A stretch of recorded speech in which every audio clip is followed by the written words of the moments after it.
Hello all, this is Cynthia Merchant and I'm responding to discussion 5.1, my top 3 methods for supporting blended and online learners. My first method is differentiating online instruction. The second method is to organize student learning within an LMS. And then the third method is teaching digital etiquette.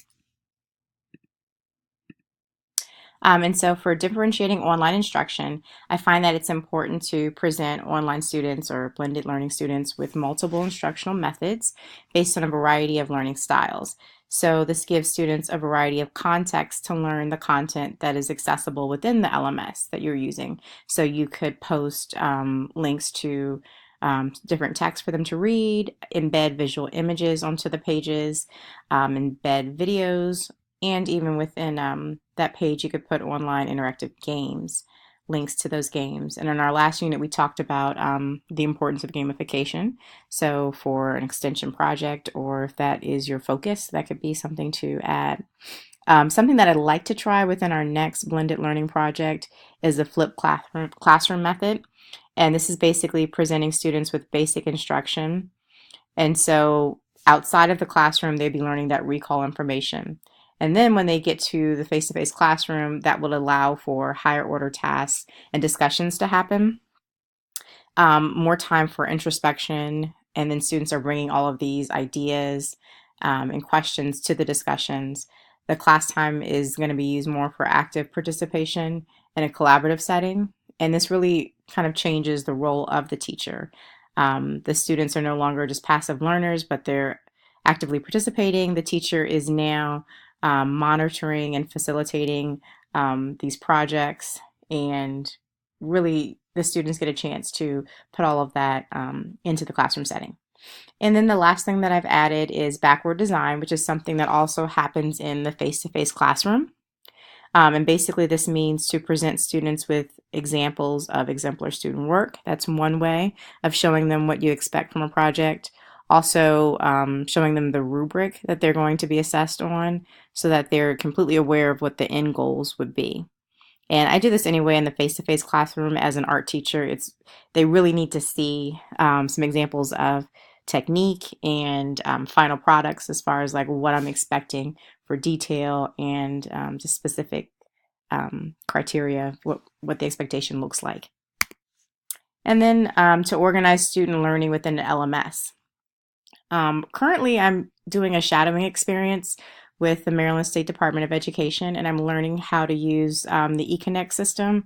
And through this system, I can learn functions like announcements and setting up module pages and other functions to clearly communicate with students so that they have a clear layout, really, to guide them through tasks and assignments. And this is something that I can also bring to the general classroom when I'm using something just like Google Classroom, which I use regularly.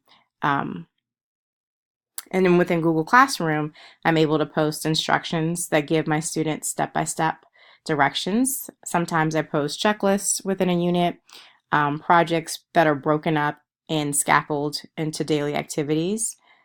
Some things are instructed to be completed sequentially, and other times students have a choice. They might decide to do a task out of order, and that's fine as long as they finish it within a specific time frame or deadline. And teaching and reviewing digital etiquette. So this is another method that I find important with the blended classroom, especially with younger students that don't necessarily use technology often in my class. When we have a blended lesson, those challenges are students going to abuse that online time?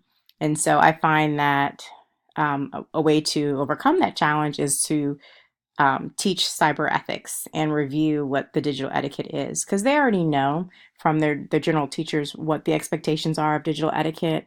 But when they get with a specialist teacher or a teacher that they're not with often and using technology with often, they may sometimes think that they can abuse it. So just going over what those expectations are for discussion boards and how to have effective conversations that are appropriate, how to use the LMS system, and what not to do. Also, them knowing that the teacher's monitoring the site and that there's consequences for abusing during the discussion boards or even with instant messaging and things like that.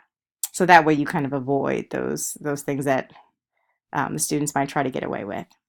And so these are overall my three top things, and I'll just go back to the first page.